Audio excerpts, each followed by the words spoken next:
The first bullet tore through the wooden sign above Willow Edwards' head as she stepped out of the general store, and she didn't even flinch anymore because fear had stopped living in her body 3 husbands ago.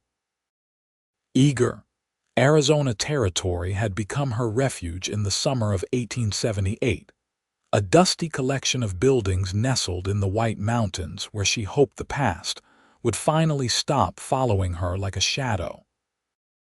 The gunfight down the street between 2 drunk cowboys was just another Tuesday afternoon, and Willow pulled her shawl tighter around her shoulders as she walked past the chaos with her bag of flour and coffee beans clutched to her chest. She had learned long ago that survival meant keeping your head down and your heart locked away where nobody could reach it. The first husband had been a gambler who'd lost her in a card game before drinking himself to death.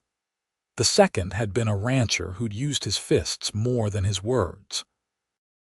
The third had simply disappeared one night with everything she owned, including the small inheritance from her parents.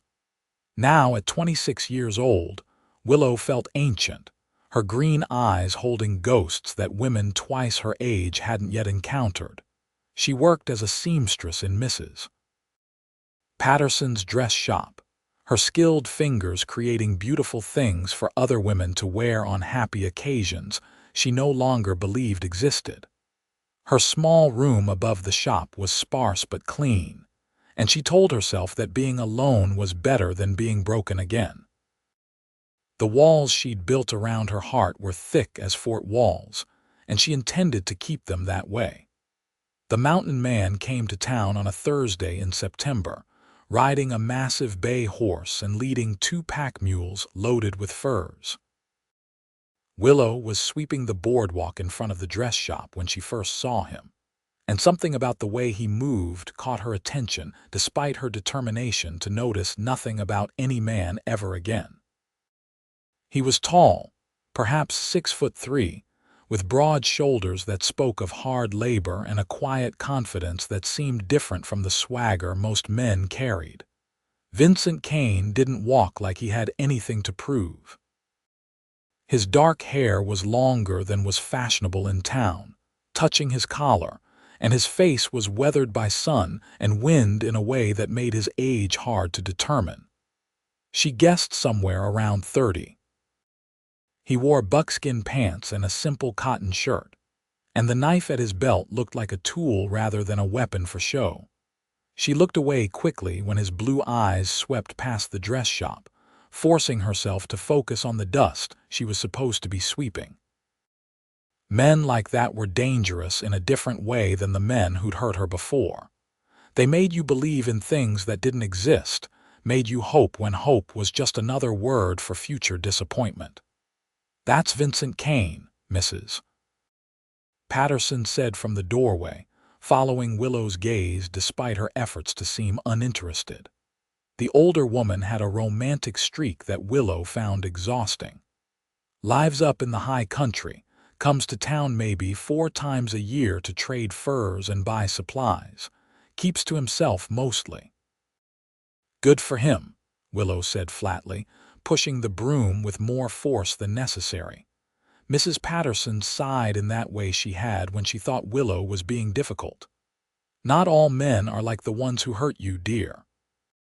"No, some are worse," Willow replied, disappearing back into the shop before the conversation could continue. But Eagar was a small town, and avoiding someone completely was impossible. 2 days later, Vincent Kane walked into the dress shop carrying a bundle wrapped in brown paper. The bell above the door chimed, and Willow looked up from the wedding dress she was hemming for the banker's daughter, her needle frozen in mid-stitch. Up close, he was even more imposing, but there was a gentleness in how he removed his hat and held it respectfully in his hands. "Afternoon," he said, his voice deep and rough like stones tumbling in a creek. "Mrs. Patterson around?" "She's having lunch," Willow said, keeping her tone professionally neutral.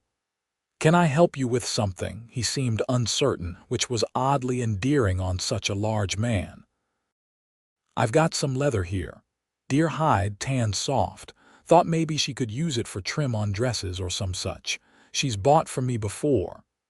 Willow set down her sewing and approached the counter, maintaining a careful distance. "I can look at it." He unwrapped the bundle, revealing beautiful soft leather the color of cream, expertly tanned and supple. Despite herself, Willow reached out to touch it, her seamstress mind already imagining the possibilities. "This is quality work," she admitted. "Thank you, madam." There was something in his voice that made her glance up, and she found him watching her with an expression she couldn't quite read. Not the hungry way men usually looked at women they wanted, but something softer. Curious, maybe. She pulled her hand back. "I can give you $3 for the lot." "Mrs. Patterson usually pays $4. Mrs. Patterson isn't here." Willow knew she was being difficult, knew the leather was worth $5 easily, but some defensive instinct made her push back against the strange flutter in her chest. Vincent studied her for a moment, and she watched him see her scars. Not the physical ones, but the invisible marks that changed how a woman held herself. His expression shifted into something that might have been understanding, and he nodded slowly. $3 is fine." She should have felt victorious, but instead she felt small and mean. Still, she counted out the money from the cash box without comment and handed it to him. Their fingers didn't touch. "I didn't catch your name," he said as he tucked the bills into his shirt pocket. For a moment she considered lying. Then she remembered that everyone in town knew everyone else's business anyway. "Willow Edwards, Miss or Mrs.? Does it matter? Suppose not," he said easily without offense. "Just trying to be polite. I'm Vincent Kane." "I know, small town." "That it is." He put his hat back on, adjusting it carefully. "Well, Miss or Mrs. Edwards, I hope you have a good afternoon." After he left, Willow stood at the counter for a long moment, staring at the beautiful leather and feeling something she hadn't felt in years. Regret. Not for the men who'd hurt her, but for the woman she used to be before they'd taught her that kindness was just another trap. Mrs. Patterson returned from lunch full of questions about the handsome mountain man, and Willow deflected each one with practiced ease. But that night, alone in her small room, she found herself thinking about the way Vincent had looked at her. Like she was a person, not a possession. Like her sharp edges hadn't cut him at all. "Stop it," she told herself firmly. "This is how it starts. Kindness first, then promises, then pain." She fell asleep, reciting the names of her dead dreams like a litany of protection. The next time she saw Vincent Kane was purely accidental. Willow had taken to walking in the early mornings before the town woke up, treasuring the quiet peace before she had to put on her armor of indifference. She followed the creek that ran east of town, watching the water catch the first light of dawn and pretending she was the kind of woman who could still find beauty in the world. She almost walked right past him before she noticed the campsite tucked into a grove of cottonwoods. Vincent was crouched by a small fire, cooking something in a battered pan. His horse and mules were picketed nearby, grazing contentedly. He looked up as she froze on the path, his hand moving instinctively toward his knife before he recognized her. "Miss Edwards, you're out early." I could say the same. She should have turned around and left, but curiosity held her in place. "Why aren't you staying at the boarding house? Don't much care for sleeping indoors when I don't have to." He gestured to the pan. "Coffee's hot if you want some." "Got an extra cup somewhere in my gear." Every instinct screamed at her to refuse to walk away to protect herself. But there was something about the morning light and the sound of the creek and the complete absence of expectation in his offer that made her hesitate. "I shouldn't." "Probably not," he agreed with a slight smile that crinkled the corners of his eyes. "But it's good coffee, and I'd welcome the company if you're inclined." She wasn't inclined. She was absolutely not inclined. Yet somehow she found herself sitting on a fallen log across the fire from him, accepting a tin cup of coffee that was indeed excellent. They sat in silence for several minutes, and Willow waited for him to ruin it by talking, by asking questions, by wanting something from her. Instead, Vincent just drank his coffee and tended his fire and seemed perfectly content with the quiet. It was so unexpected that she felt her shoulders begin to relax. "You make this coffee yourself?" she finally asked. "Trade for it from a merchant in Santa Fe." "He gets the beans from South America." Vincent poked at something in his pan. "Want some breakfast? Got bacon and some sourdough bread. I don't need your charity." Wasn't offering charity, was offering breakfast. There's a difference. Willow studied him over the rim of her cup, trying to find the angle, the catch, the hidden price. "Why? Why what? Why are you being nice to me?" Vincent looked genuinely puzzled. "Why wouldn't I be? You don't know me." "True enough." He flipped the bacon in his pan. "But I know loneliness when I see it, and I know that eating alone gets tiresome after a while." Something in her chest cracked a little at that, and she had to look away. The vulnerability was unwelcome and terrifying. "I should go."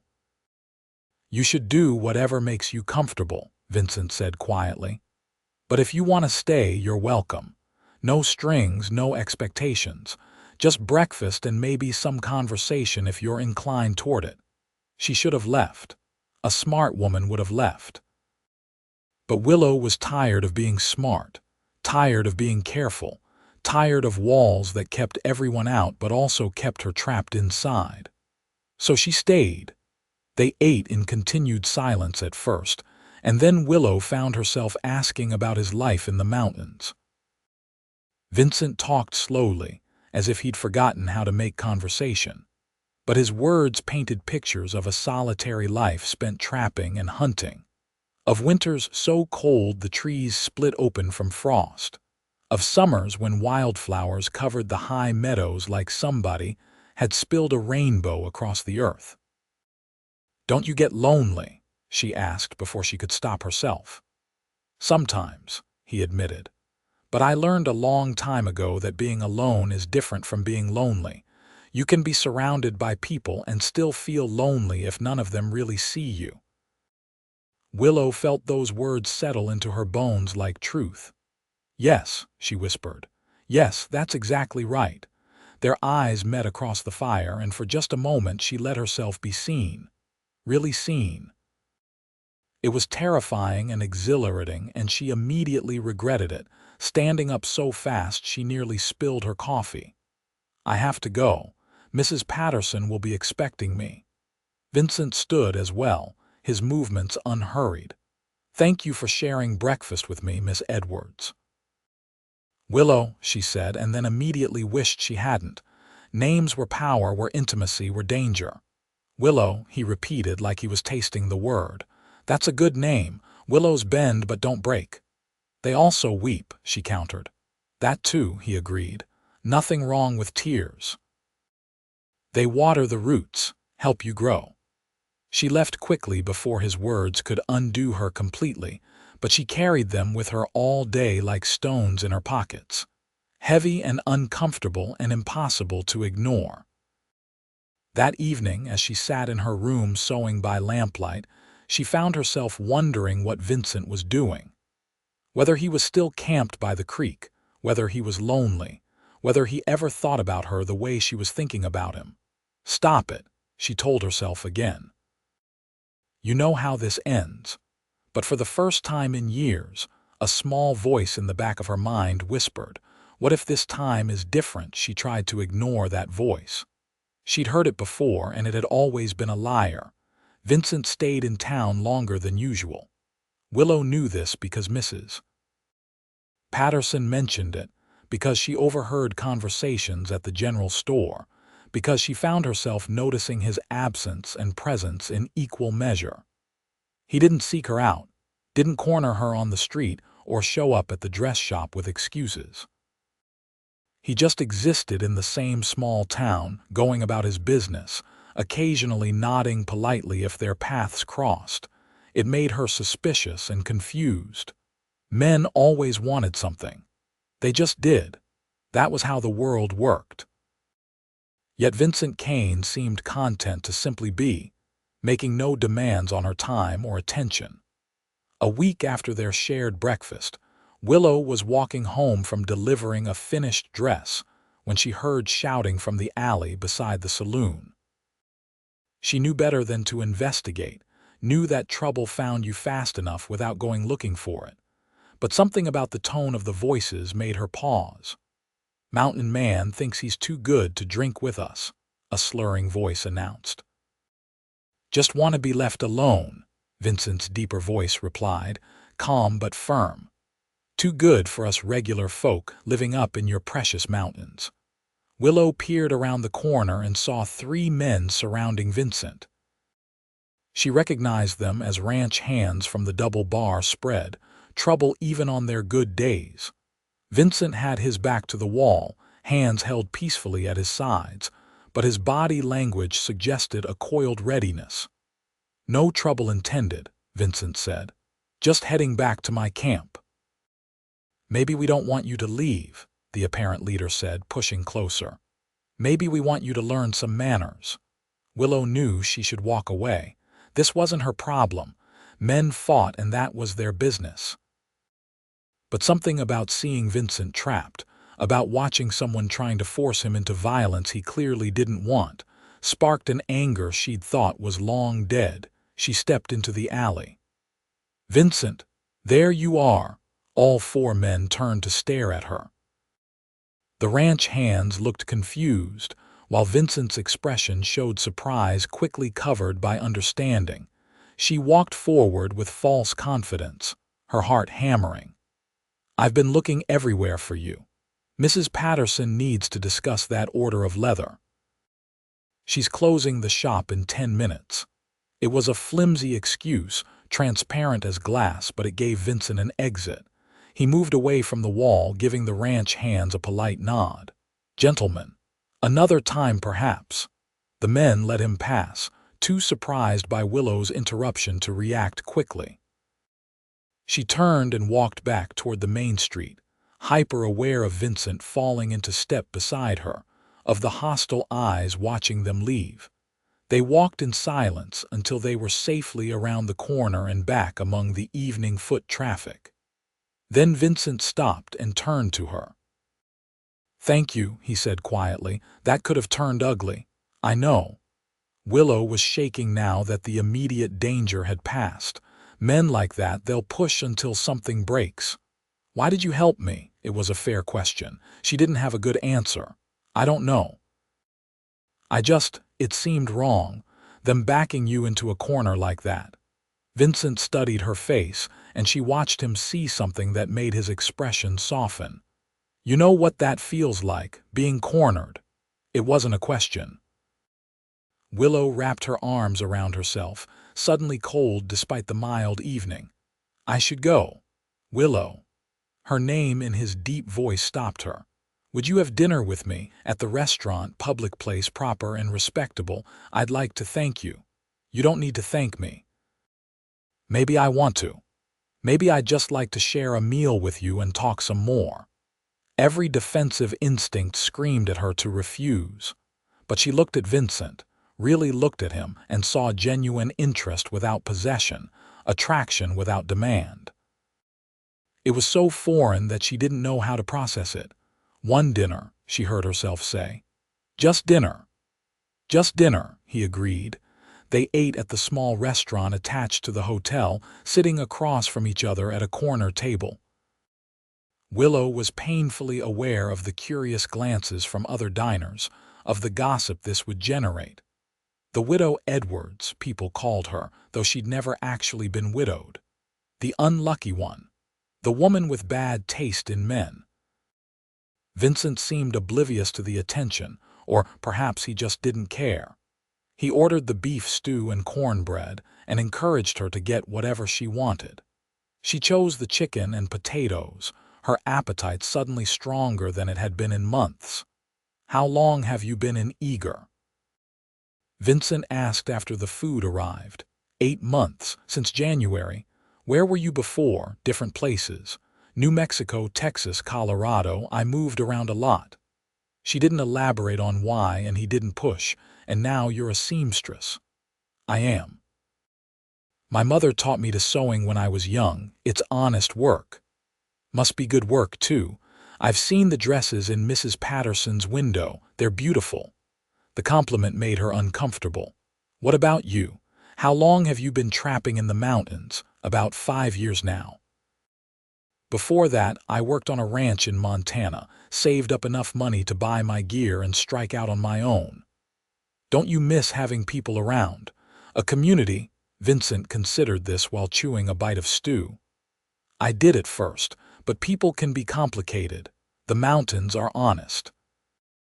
They'll kill you if you're stupid or unlucky, but they don't lie to you. They don't pretend to be one thing while being another. Willow understood that more than she wanted to admit. The mountains sound better than most people I've known. Some people, Vincent corrected gently. Not all. She wanted to argue to defend her cynicism, but the words wouldn't come. Instead, she asked, "Why did you leave the ranch?" "In Montana." His expression clouded briefly. "Owner's son took a dislike to me, made working there impossible. Rather than let it turn violent, I left. Just like in the alley tonight. You walked away." "Fighting's easy," Vincent said. "Walking away when someone's trying to bait you into violence, that's the hard part. Takes more strength." Willow had never heard a man talk like this before. The men she'd known measured strength in fists and dominance, in who could hit harder and hurt deeper. The idea that walking away was the stronger choice was revolutionary. They talked through the rest of dinner, the conversation flowing easier than Willow expected. Vincent asked questions but never pried, shared stories without boasting, and listened in a way that made her feel like her words actually mattered. It was intoxicating and terrifying. When the meal ended, Vincent walked her back to the dress shop. The sun had set, and the street lamps cast yellow pools of light along the boardwalk. At the door to her upstairs room, accessed by an external staircase, they paused. "Thank you for dinner," Willow said formally, clutching her shawl. "Thank you for the company." Vincent hesitated, then said, "I know you've been hurt. I can see it in how you hold yourself, how you look at people like you're expecting them to strike. I don't know who did that to you, but I want you to know something." She waited, braced for disappointment. "I'm not going to hurt you, Willow. I'm not going to make promises I can't keep or tell you pretty lies. I'm just a man who enjoys your company and would like to know you better if you'll allow it. No pressure, no expectations. Just honest interest in an interesting woman." Tears pricked at her eyes, which made her angry. She didn't cry anymore. She'd used up all her tears years ago. Everyone says things like that at first. "I imagine they do," Vincent agreed. "Words are easy. It's the actions that matter. So I'm not asking you to believe me.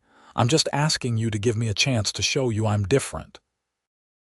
And if I can't, if I'm too broken, then you're broken, and that's okay too. Doesn't make you less worthwhile. Doesn't make me want your company any less."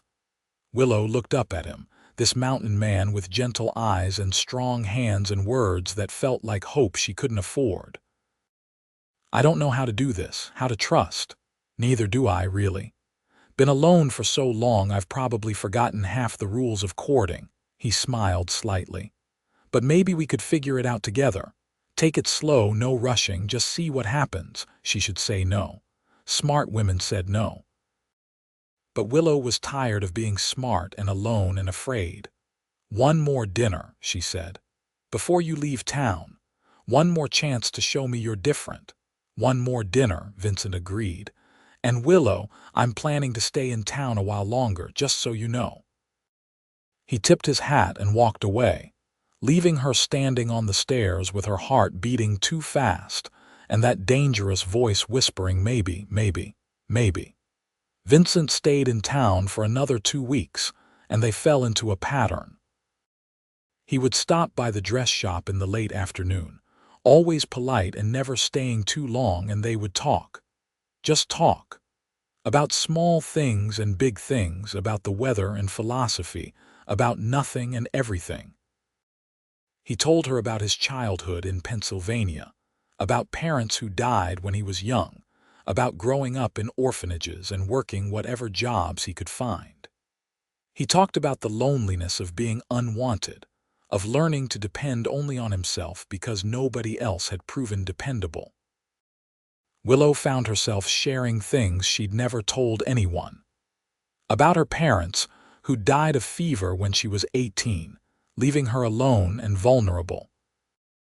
About the first husband who'd seemed kind until he wasn't. About the second who'd courted her with flowers and beaten her with fists. About the third who'd stolen everything, including her ability to trust. "I was so stupid," she said one afternoon as they sat on a bench outside the general store. "3 times, Vincent. I fell for lies 3 times. You weren't stupid. You were hopeful. That's different. Hope is just stupidity wearing a prettier dress." "No," he said firmly. "Hope is courage. It takes bravery to keep believing in good things after bad things happen. Cynicism is easy, Willow. Hope is hard." She wanted to believe him, wanted to believe that the scars she carried were proof of strength rather than weakness. But years of pain had taught her different lessons. "What if I can't?" she whispered. "What if I can't hope again? What if I'm just too damaged?" Vincent reached over and took her hand, the first time he'd touched her beyond accidental brushes.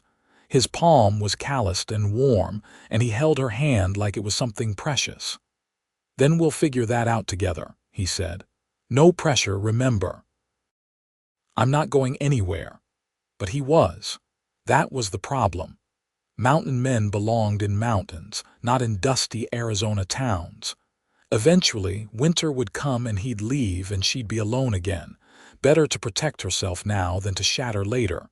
She pulled her hand away. "You should probably head back soon. To your camp, I mean, before winter." Vincent was quiet for a moment. "I've been thinking about that." "And? What if I stayed? Built a cabin closer to town, somewhere I could trap but also be part of a community, somewhere I could see you more often." Willow's heart stuttered. "You can't do that." "Why not?" "Because I'm not worth changing your life for. Nobody is, Willow." He waited until she looked at him. "I'm not changing my life for you, I'm changing it for me. Being alone in the mountains has been good, but maybe I'm ready for something different now. Maybe I'm ready to let someone in, and maybe that someone could be you if you're willing." She wanted to run. She wanted to stay. She wanted to believe, and she wanted to hide. The conflict paralyzed her. "I need time," she finally said. "Time I can give you," Vincent replied. "All the time you need." That night, Mrs. Patterson cornered Willow in the back room of the dress shop. "That mountain man is courting you. He's just being friendly. Willow Edwards, I may be old, but I'm not blind. That man looks at you like you're water and he's been crossing a desert. That's ridiculous. What's ridiculous is you pretending you don't care about him too." Mrs. Patterson put down the dress she was mending and fixed Willow with a stern look. "I know you've been hurt. I know you have every reason to be cautious, but Vincent Kane is not those other men." "How do you know?" "Because I've lived in this territory for 30 years and I've seen every kind of man there is. Vincent Kane is solid. He's honest. He's exactly the kind of man a smart woman would want." "Then maybe I'm not a smart woman anymore." Mrs. Patterson sighed. "You're scared. That's different. But Willow, living scared isn't really living at all. At some point you have to decide if you want to survive or if you want to thrive. And thriving means taking risks." "What if I risk and lose again? What if you risk and win?" It was a question that haunted Willow over the following days.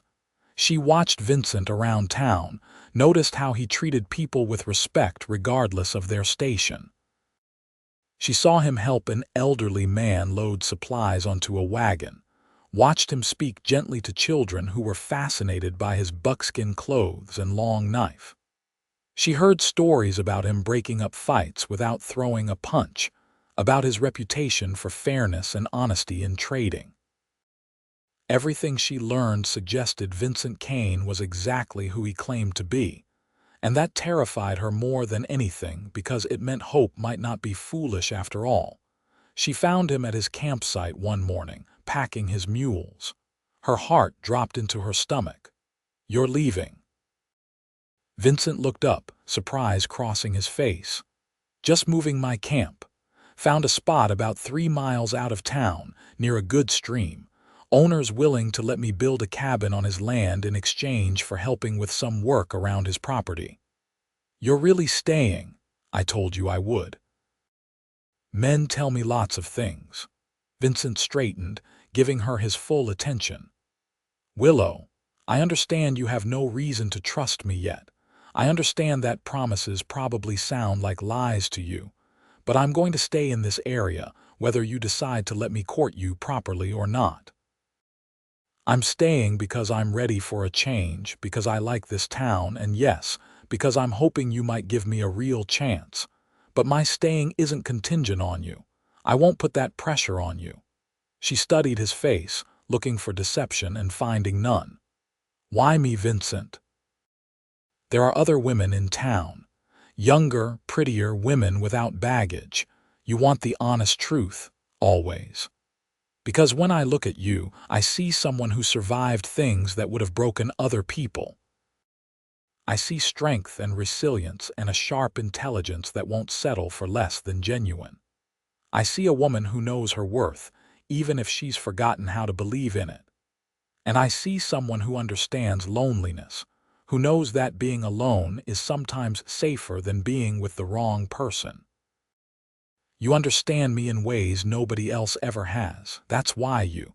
Tears were falling now, and Willow didn't bother to hide them. "I'm so scared." "I know. What if you hurt me? Then I'd be the biggest fool who ever lived, throwing away the chance to know someone as remarkable as you." Vincent took a step closer slowly, giving her time to move away. When she didn't, he gently wiped a tear from her cheek with his thumb. "I can't promise you perfection, Willow. I'm going to mess up sometimes, say the wrong thing, be frustrating and human. But I can promise you honesty. I can promise you respect. And I can promise that I will never, ever raise a hand to you in anger or treat you like you're anything less than my equal. Those are big promises. They're the only ones that matter." Willow closed her eyes, feeling the warmth of his hand against her face, feeling the terrifying pull of hope trying to take root in the ruins of her heart. She had a choice to make. Keep running, keep hiding, keep surviving in the small, safe life she'd built. Or risk everything for the possibility of something more. "Court me properly then," she whispered, opening her eyes. "Show me you're different." Vincent's smile was like sunrise, slow and beautiful and full of promise. "Yes, madam, I surely will." The courting was unlike anything Willow had experienced before. Vincent built his cabin over the next month, working steadily while still making time to visit her nearly every day. He would arrive in the late afternoon, cleaned up and respectful, and they would walk together along the creek or sit on the bench outside the dress shop and talk. He brought her small gifts. Not jewelry or expensive things, but thoughtful offerings that showed he was paying attention to who she was. A book of poetry because she'd mentioned loving to read. A leather bookmark he'd tooled himself with a willow tree design. Wild flowers from the high meadows because she'd said she loved yellow. He introduced her to his horse, a gentle giant named Storm, and taught her how to greet the animal properly. He talked about his plans for the cabin, asking her opinion on where to put windows and how large to make the main room. It felt dangerously like he was building a home for 2 people instead of 1. "I don't want to presume," Vincent said when she pointed this out. "But I figure if I'm building new, I might as well build with the future in mind." "What future is that?" "One where I'm not alone anymore. One where I have a partner to share the work and the joy. One where I come home to someone who's happy to see me. You're presuming I'd be that someone." "Hoping," he corrected. "I'm hoping you'll be that someone." They were sitting on a blanket near the creek, eating bread and cheese Vincent had brought. It was late October now, and the aspens were turning gold in the mountains. The air held the promise of winter. "Tell me about your marriages," Vincent said. "If you're comfortable, I want to understand what you went through." Willow was quiet for a long moment, gathering courage. Then she told him everything. About Martin, the gambler, who'd courted her after her parents died and then quickly revealed himself as a drunk who saw her as property to be wagered. About the night he'd lost her in a card game to another man, and how she'd fled the town before anyone could collect on that debt. About Martin drinking himself to death 6 months later, news that had reached her without causing any grief. She told him about Samuel, the rancher, who'd seemed prosperous and stable, who'd wooed her with pretty words about partnership and building a life together, who turned violent on their wedding night and stayed that way for a year, until Willow had finally fled with nothing but the clothes on her back and bruises covering her ribs. She told him about Thomas, the merchant, who'd been the cruelest because he'd seemed the kindest at first, who'd pursued her gently, patiently, understanding her fears and promising to never hurt her, who'd married her and then slowly, systematically stolen everything she had, including the small inheritance her parents had left, who disappeared in the night, leaving her with nothing and no way to legally pursue him because women had so few rights and he'd been careful to have her sign papers she hadn't fully understood. "That's when I came here," she finished, her voice hoarse from talking. "I had nothing left to steal. I'd learned to trust no one. I thought I was done with men forever." Vincent had listened without interrupting, his expression growing darker as she spoke. When she finished, he was quiet for several minutes. "I'm sorry," he finally said. "I'm sorry that happened to you. I'm sorry there are men in this world who would treat anyone that way, let alone someone they claim to care about. It's not your fault. No, but I'm still sorry, and Willow, I need you to hear this." He turned to face her fully. "What they did to you was wrong. It wasn't your fault. It wasn't because you were too trusting or too stupid. It was because they were broken in ways that had nothing to do with you. And you surviving all of that, building a new life, learning to stand on your own, that takes more courage than most people ever need. You are the strongest person I've ever met." The words cracked something open in Willow's chest, some locked door she'd been guarding for years. "I don't feel strong. I feel damaged." "You're both. Damaged and strong. One doesn't cancel out the other." Vincent reached out slowly, giving her time to pull away, and took her hand. "I'm going to prove to you that I'm different. However long it takes, I'm going to show you that not all men are like the ones who hurt you. What if I can never fully trust you? What if I'm always waiting for you to change? Then we'll deal with that together. Trust isn't all or nothing, Willow. It's built in small moments, proven through consistent actions over time. I'm not asking you to trust me completely right now. I'm asking you to trust me enough to keep giving me chances to earn more." It was the most reasonable thing anyone had ever said to her about trust, not demanding blind faith, just asking for opportunity. That she could give. "Okay," she said, "keep proving it. I intend to." November brought cold winds from the north and the first snow to the high peaks. Vincent finished his cabin and invited Willow to see it one Sunday afternoon. She rode out with him on Storm, sitting in front of Vincent with his arms around her to hold the reins, and tried not to think about how safe she felt there. The cabin was beautiful in its simplicity. One large room with a stone fireplace, a sleeping loft above, windows facing east to catch the morning light. The furniture was rough but well made, built by Vincent's own hands. Everything was clean and organized, the mark of a man who lived deliberately. "What do you think?" he asked, watching her nervously. Willow walked around the space, touching the smooth wood of the table, examining the craftsmanship of the chairs. "You built this all yourself. Every piece. Took longer that way, but I wanted it done right." She looked at the fireplace, at the careful way he'd fitted the stones. "It's beautiful, Vincent, really beautiful. I'm glad you like it." He moved to stand beside her. "Willow, I want to ask you something, and I need you to hear the whole question before you answer." Her stomach tightened with nervousness. "All right. I'd like to ask permission to properly court you with the intention of marriage. I know that word probably scares you. I know you have every reason to never want to marry again. But I need to be honest about what I want. I want a life partner. I want someone to share this cabin with, to build a future with. I want children someday, if that's possible, and I want all those things with you." Willow's heart was racing. "Vincent, wait, let me finish." He took both her hands. "I'm not asking you to marry me right now. I'm asking permission to court you with that intention, so you know where I'm hoping this goes. But we move at your pace, not mine. If you need 6 months or a year or 2 years to feel secure enough, that's fine. I'm not going anywhere. And if you decide you can never marry again, then we'll figure out what a future looks like without that peace. But I needed you to know my intentions are serious and honorable." She looked up at him, this good man offering her everything she'd ever wanted and everything she was terrified to accept. "What if I can't give you children? What if something's broken inside me from everything that happened?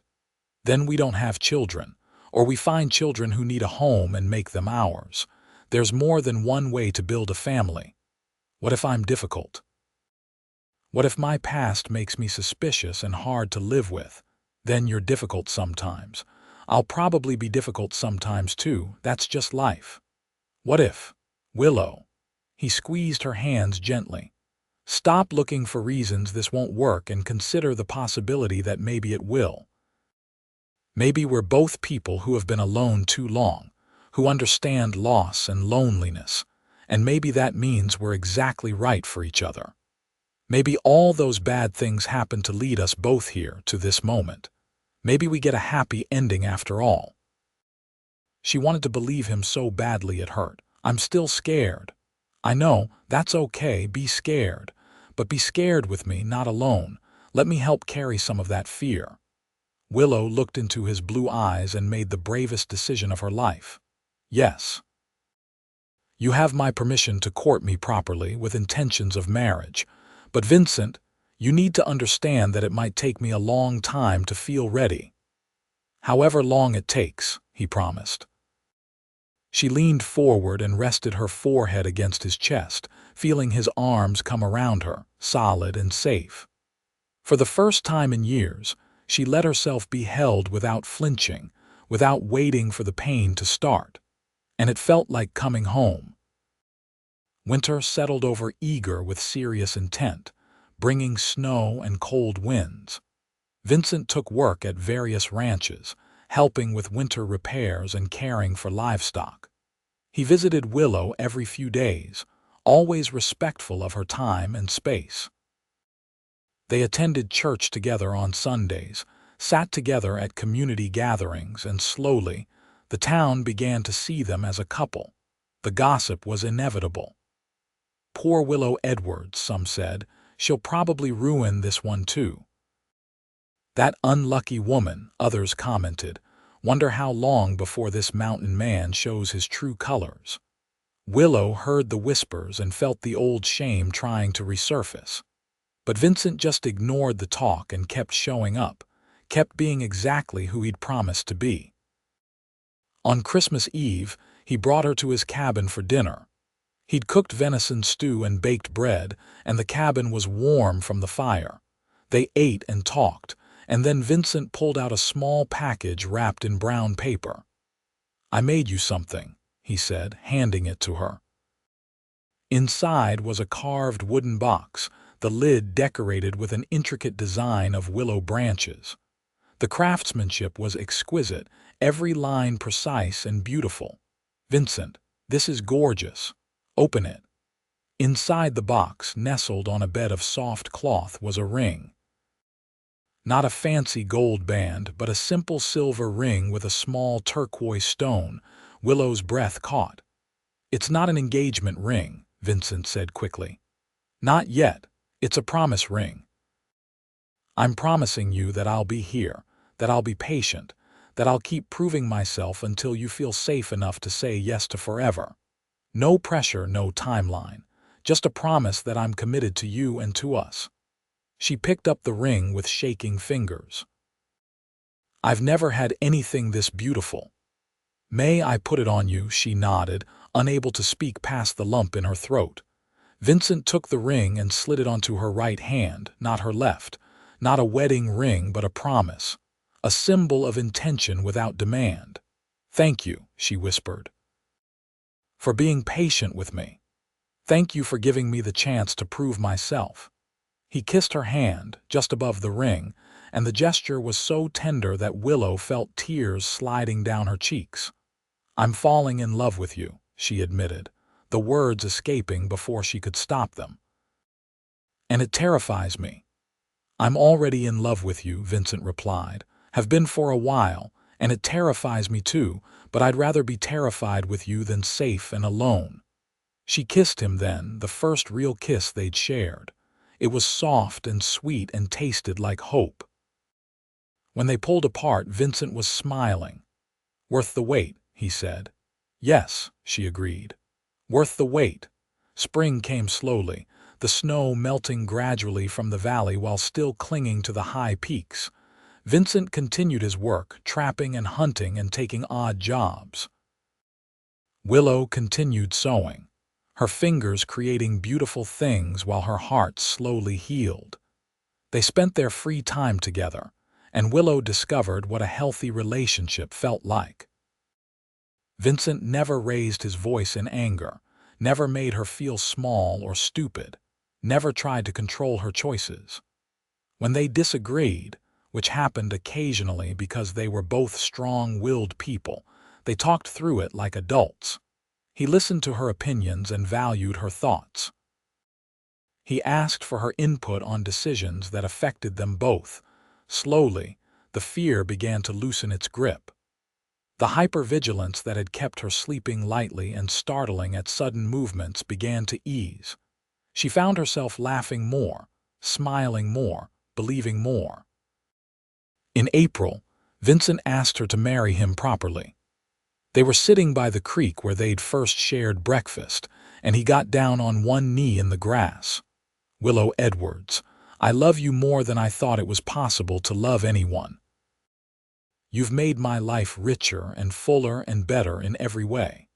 I know marriage is complicated for you, and I know I'm asking you to take a leap of faith. But I promise you, on everything I hold sacred, that I will spend the rest of my life earning your trust and showing you what real love looks like. Will you marry me?" She looked at this good man, this patient man, this man who'd kept every promise he'd made. She thought about the future stretching ahead of them, full of possibility instead of fear. And she realized that somewhere along the way, she'd stopped waiting for him to hurt her and started believing in their future together. "Yes," she said, her voice clear and certain. "Yes, I'll marry you." Vincent's face lit up with joy as he slipped a new ring onto her left hand, a simple gold band that matched the promise ring she still wore on her right. He stood and pulled her into his arms, spinning her around as she laughed. "You won't regret this," he promised.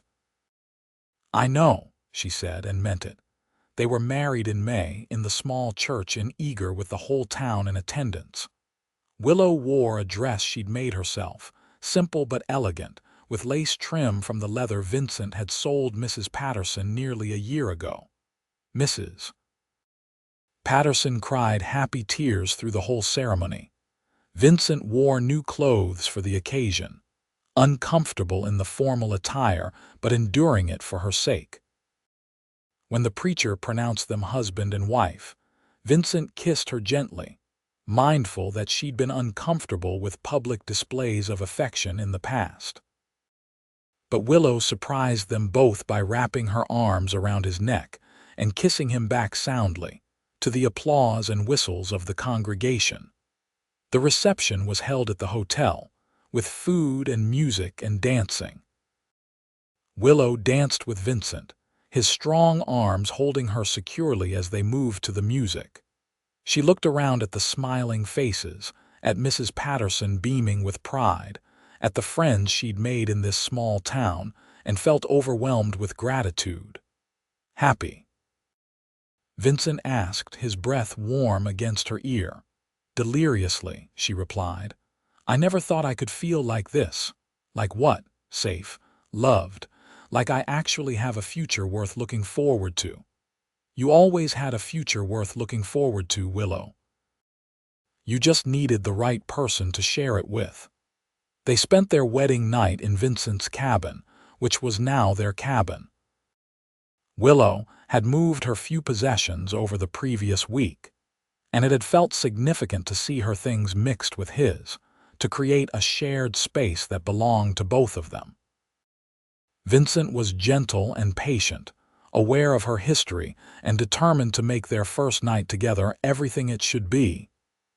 He took his time, constantly checking that she was comfortable, that she was okay, that this was what she wanted. And Willow found that with someone who genuinely cared about her pleasure and comfort, intimacy could be beautiful instead of frightening.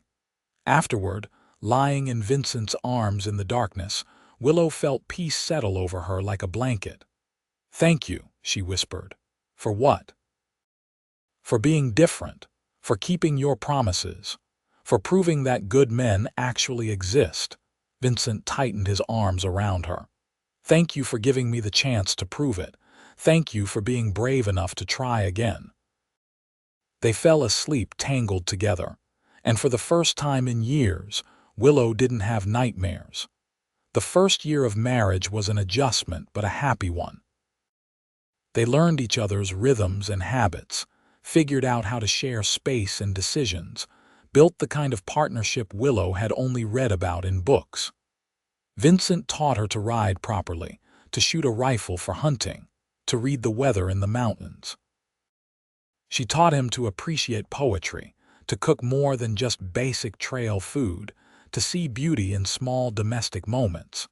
There were difficult times, of course. Willow had moments where old fears would surface, where something would trigger a memory and she'd withdraw into herself. But Vincent never pushed, never demanded.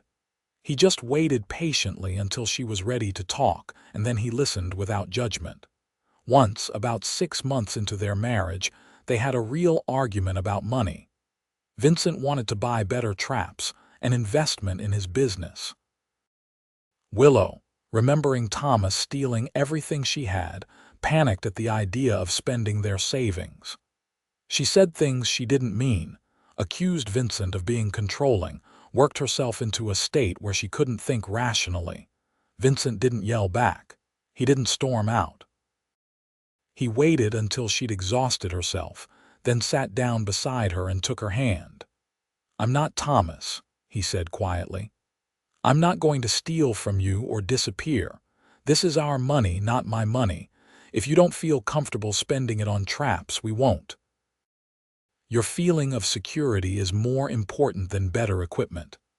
Willow felt ashamed of her outburst. "I'm sorry. I know you're not him. Sometimes the fear comes back and I can't think straight." "I know, and that's okay. But Willow, we need to work on this together. You need to tell me when you're feeling scared instead of letting it build up. And I need to be more sensitive to what might trigger those fears. We're a team, remember? We figure things out together." They talked for hours that night, really talked about money and security and what they both needed to feel safe.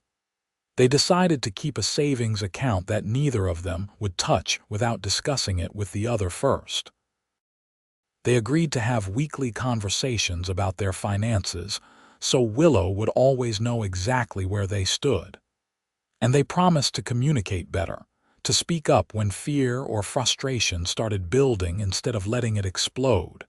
After that, things got easier. Not perfect, because life was never perfect, but easier.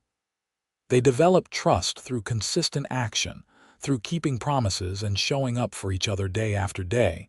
In their second year of marriage, Willow discovered she was pregnant. The news was terrifying and wonderful in equal measure. She'd convinced herself that she'd never have children, that her body was too damaged from the stress and trauma of her past. But here was proof that new beginnings were possible in more ways than one. Vincent was overjoyed and terrified too. They prepared together, Vincent building a cradle and Willow sewing tiny clothes. They talked about parenting and made promises to raise their child with love and respect, to break the cycles of harm that had marked both their childhoods. Their son was born in March of 1881, squalling and healthy and perfect. They named him William, after Willow's father. Vincent cried when he held his son for the first time, this mountain man who'd lived such a hard life, undone by the miracle of new life. "He's so small," Vincent whispered, staring at the baby in awe. "He won't be for long," Willow said tiredly, exhausted but happy. "Thank you," Vincent said, looking at her with such love it took her breath away. "Thank you for trusting me enough to build this life with me. Thank you for our son. Thank you for being the strongest, bravest woman I've ever known."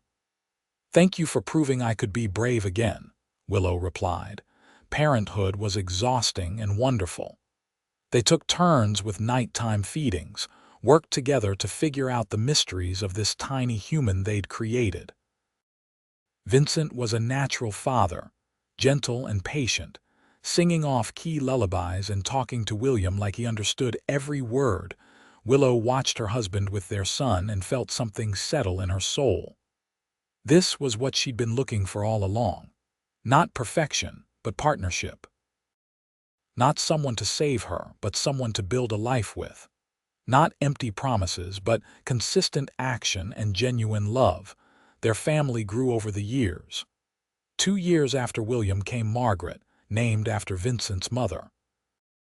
Then another 3 years brought the twins, James and Joseph, who kept them busy and laughing and occasionally tearing their hair out with frustration.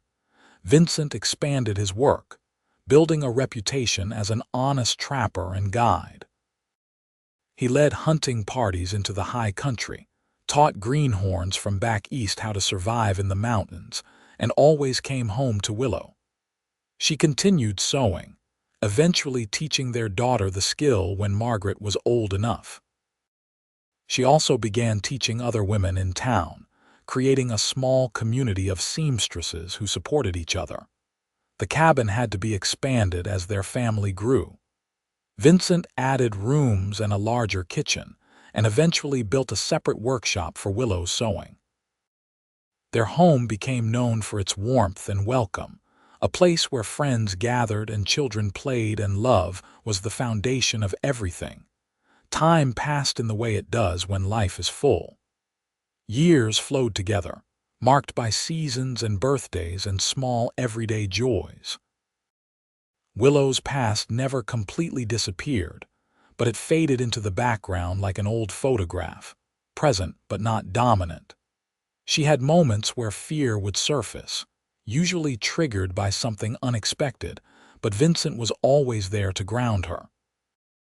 And increasingly, she was able to ground herself, confident in the life they'd built and the man he'd proven himself to be. On their 10th anniversary, Vincent brought her back to the creek where they'd first shared breakfast. The children were with Mrs. Patterson for the day, and they had rare time alone. They sat on the same spot where they'd eaten bacon and sourdough bread all those years ago. "You remember sitting here that first time?" Vincent asked. "Of course. I was terrified of you. I know. You looked like you wanted to run away but were too stubborn to admit you were scared," Willow laughed. That's accurate. I thought you were going to be like all the others. I kept waiting for the mask to slip. When did you stop waiting? She thought about it.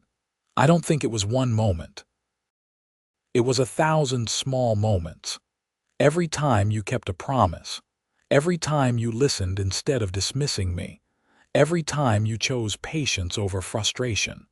Eventually, I realized the mask wasn't slipping because there was no mask. This was just who you were.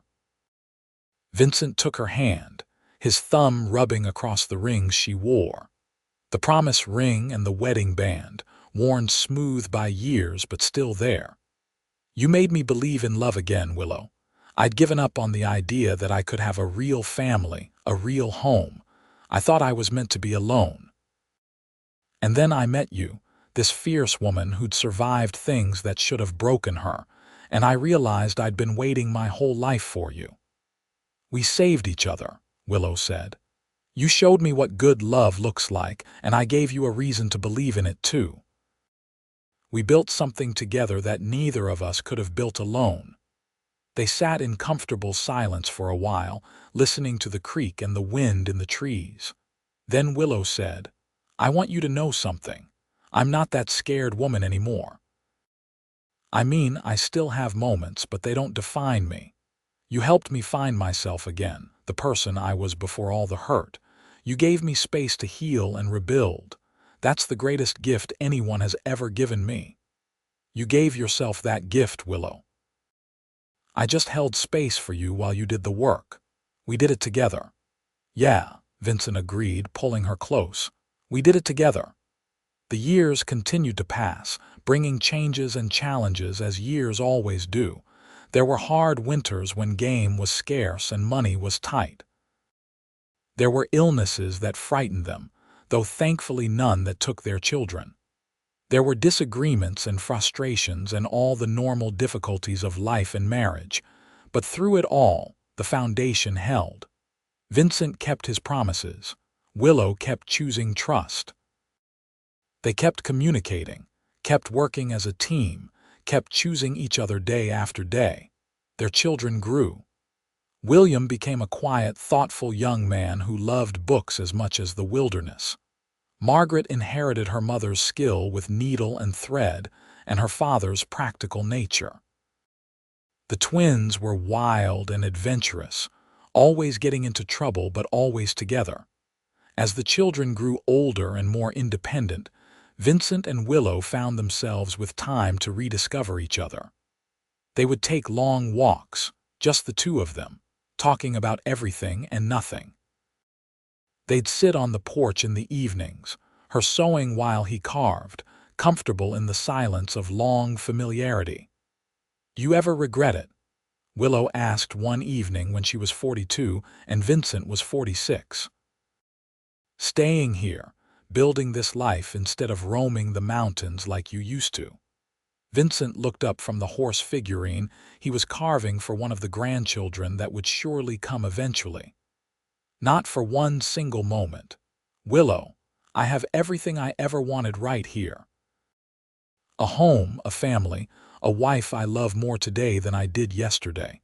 Why would I regret that? I don't know. Sometimes I worry I trapped you, took away your freedom. You didn't trap me. I chose this. I choose it every day, and if anything, you gave me more freedom, not less. Freedom from loneliness, freedom from always moving because I was running from something I couldn't name. You gave me a place to belong. She set down her sewing and moved to sit beside him.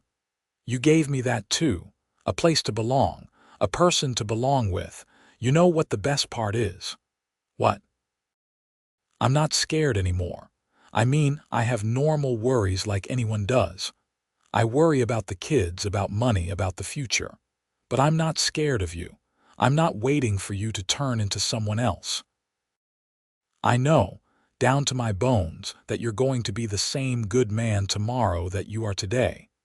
Vincent set down his carving and pulled her into his arms. That's all I ever wanted, for you to feel safe with me, for you to know that my love isn't conditional or temporary. I know it now, she said. Took me a while, but I know it now. They sat together as the sun set over the mountains, painting the sky in shades of pink and gold. Two people who'd been broken by life and found healing in each other. Two people who'd taken a chance on hope and won. When William was 20, he announced his intention to marry a girl from a neighboring town. The wedding was a joyous occasion, and watching her son make his vows, Willow was struck by how different his start was from hers.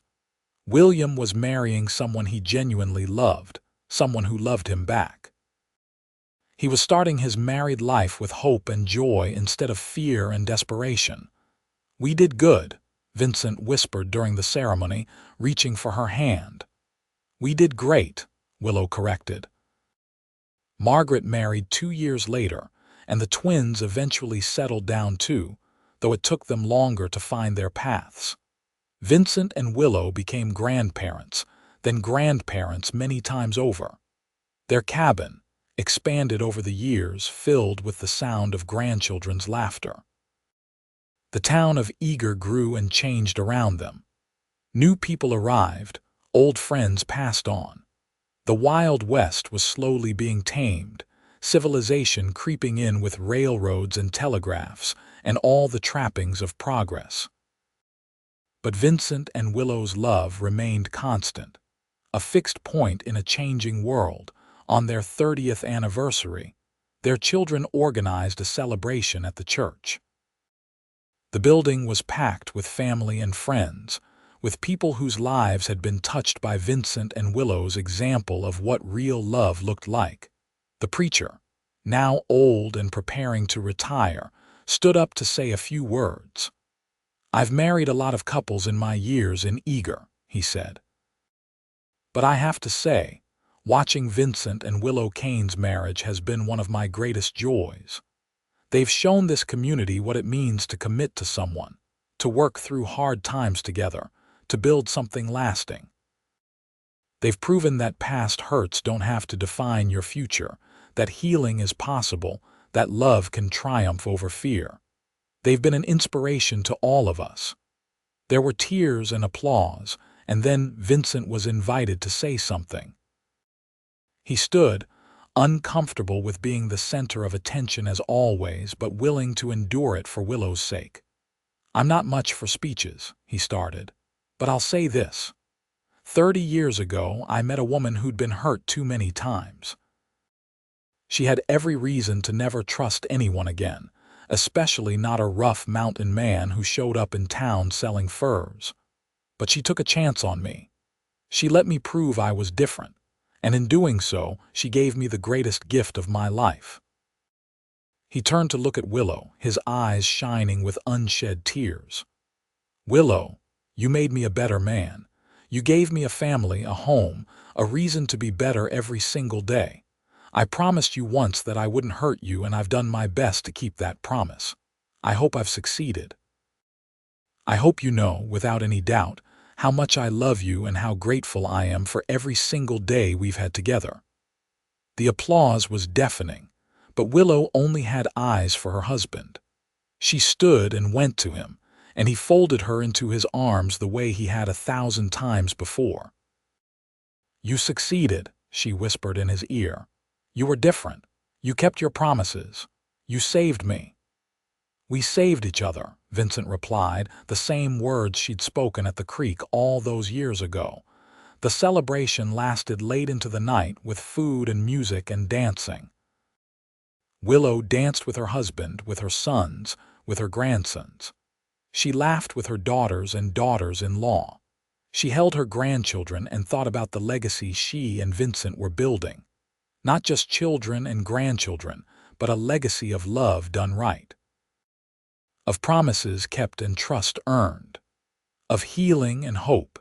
As she and Vincent finally headed home in the late hours, riding together in the wagon they'd bought years ago to replace the horse and mules, Willow looked up at the stars scattered across the dark sky.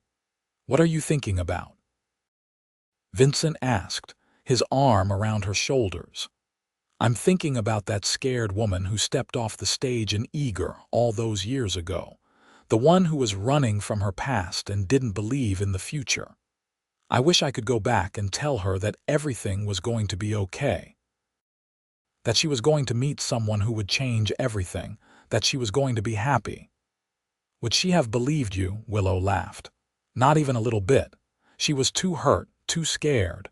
She needed to learn it herself through experience. She needed you to show her, day after day, that good men existed. I'm glad I got to be the one to show her, Vincent said.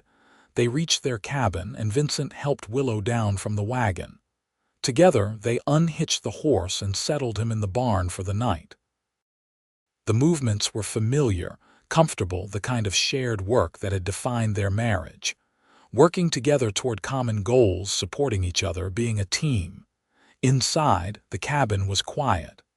Their children were grown and gone, living their own lives. It was just the two of them again, like it had been in the beginning. But different now, because now they had history and memories and the deep comfort of truly knowing another person. They got ready for bed, the routines of 3 decades smoothing the process. When they finally lay down together, Vincent pulled Willow close, her head resting on his chest where she could hear his heartbeat. I love you, he said, the words as fresh as the first time he'd spoken them. I love you too, she replied. Thank you for being different. Thank you for giving me the chance to prove it. They fell asleep like that, wrapped around each other, two people who'd found healing in love and built a life worth living. Outside, the wind whispered through the pines and the stars wheeled overhead, indifferent and eternal. But inside that cabin, in that bed, in those arms, there was warmth and safety and the kind of love that comes from choosing each other every single day. The years continued to pass, as years inevitably do. Vincent and Willow grew old together, their bodies slowing but their love remaining strong. They watched their grandchildren grow and marry and have children of their own. They celebrated births and mourned deaths, welcomed new members to the family and said goodbye to old friends. Through it all, they held onto each other. Vincent never stopped being the man he'd promised to be, steady and honest and true. Willow never stopped being grateful for the second chance at love, never took for granted the gift of a partner who saw her worth. When Vincent was 73 and Willow was 69, they took one last trip to the creek where it had all begun. They moved slower now, and the walk that once took minutes now took much longer. But they made it, settling carefully on the bank where they'd shared breakfast so many decades ago. Think the fish still remember us, Vincent joked, his voice rougher with age but his humor intact. I doubt fish have that good of memory, Willow replied. But maybe the creek remembers. Maybe it's been telling stories about the mountain man and the scared woman who found each other here.